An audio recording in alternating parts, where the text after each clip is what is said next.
Messi গোল দে, এ Messi গোল দে, এদিকে এদিকে এদিকে। আমি খেলবো না কাকা, কালকে সারা রাত জায়গায় জায়গায় ইউরো কাপ দেখেছি, আমার ভালো লাগতেছে না খেলতে। কলাম যে কোচে কত করে খেলবো না, তাও মাঠে নামাইছে। এ ভাই তুই হাফ টাইম পর্যন্ত খেল, আর আমি ঘুমাবো। এ লাইটটা বন্ধ করে দিদি না স্টেডিয়ামের। ফাউল, দে ফাউলের শট, মিস। এদিকে ডে পাউলের ফাউল করা শুরু। দেখি তোমার জুতোটা পলিশ করে দেই।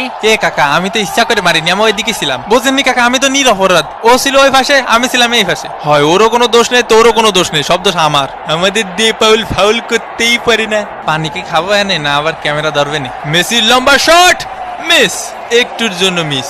ইসরে কাকা, আয় আমরা ট্রেন লাইন খেলি, খালি ক্যামেরা এদিক ধরে কেন? হাফ টাইমের বাঁশি বেজে উঠলো। এগুলা কি ভাই, অন্তত 2টা পেনাল্টি দেওয়া উচিত ছিল। হাফ টাইম হয়ে গেছে, এখনো কোনো পেনাল্টি পাইলাম না। পেনাল্টি ছাড়া আমরা খেলি? ওই একটু ধৈর্য ধরো, ধৈর্য তো দেবো দেবো। আরে আমি কি বলছি দেবো না, দেবো।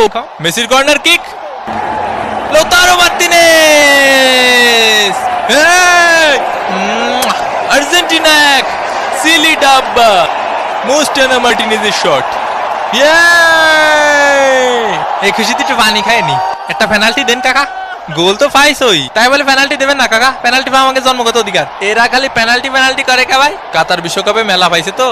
এ আমাকে নামে কি বোধ করতেছিস? কি করছে ভাই আমাকে নামে? কি করছে? কিছুই করছে না রে ভাই। আরে দুনিয়া যে কোনো রেফারি আমারে দেখলি পেনাল্টি দেয় নিবাদে। আয় হায় ওয়ে হয়ে মাথা মুতো ভাঙ্গি ফেলা, ভাঙ্গি ফেলা। ব্রাজিল ফাজিল, মোস্টানা মার্টিনেজ, আবার মোস্টানা মার্টিনেজ, মার্টিনেজ। ও সাবস্ক্রাইব করতে ভুলে গেছেন? উমা এ কি কথা, সাবস্ক্রাইব করিন। কোস্টারিকার গোলকিপারের দুর্দান্ত সেভ এবং এরই সাথে সাথে রেফারির লম্বা বাঁশি। আর্জেন্টিনা এক, সিলি ডাব্বা। বিরিয়ানি নিয়ে মন খারাপ করবেন না, আসলে শেষ হয়ে গেছিল।